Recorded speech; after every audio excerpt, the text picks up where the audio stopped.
My name is Sharon Spell. I am a comedian, an artist, a podcast host, and a Golden Girls fan. All right, I can pick up a cue. Picture it.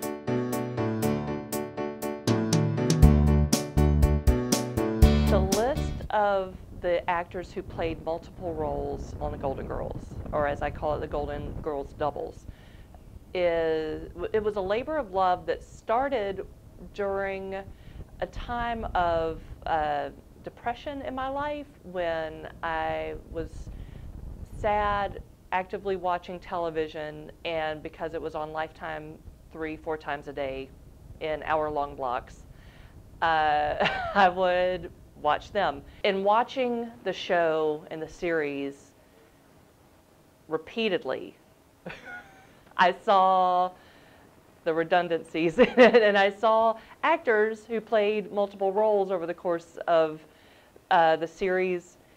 Some of them made sense. Harold Gould didn't make much sense because he played Rose's boyfriend in both characters, but each character had a different name and a different backstory.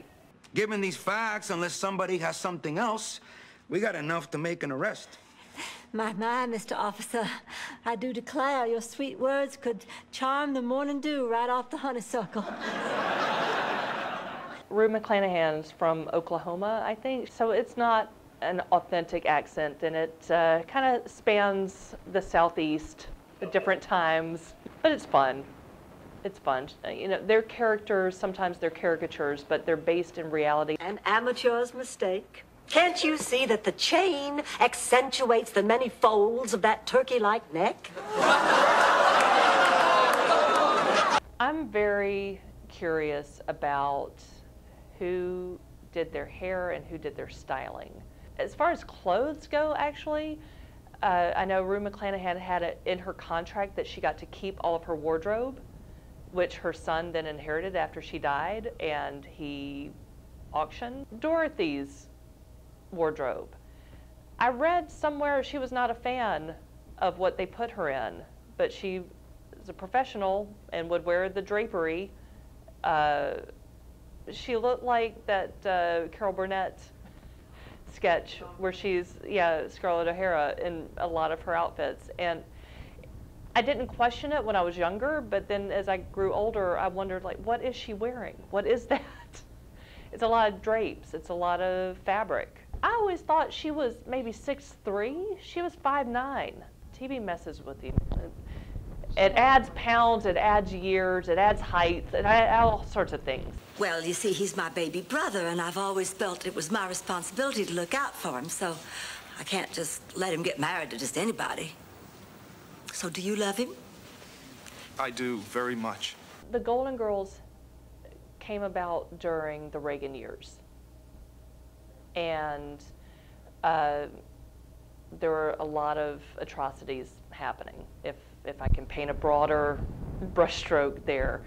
And the Golden Girls were able to address societal issues in ways that, like, younger actors could not do as well. So, like the HIV/AIDS epidemic, they could talk about it and destigmatize it in the best ways that they can, or gay marriage, or just getting older and older people going to the workforce and such as that. It opened conversations for all the generations to talk about things. So even during, and maybe especially during, more, like, I would say, stricter regimes, governmental regimes, the arts flourish, and maybe flourish a little more because there's more of a message. Sophia, I think I see what you're getting at. I don't think you do. Blanche, will you marry me? You can listen to the Sharon Spell Show podcast. It's a comedy podcast, interview, chat show on iTunes, and you can find more information at my website, sharonspell.com. I have live shows, including Gems, a storytelling show monthly at Halyards that I co-host with Molly Cameron, and other things, stand up.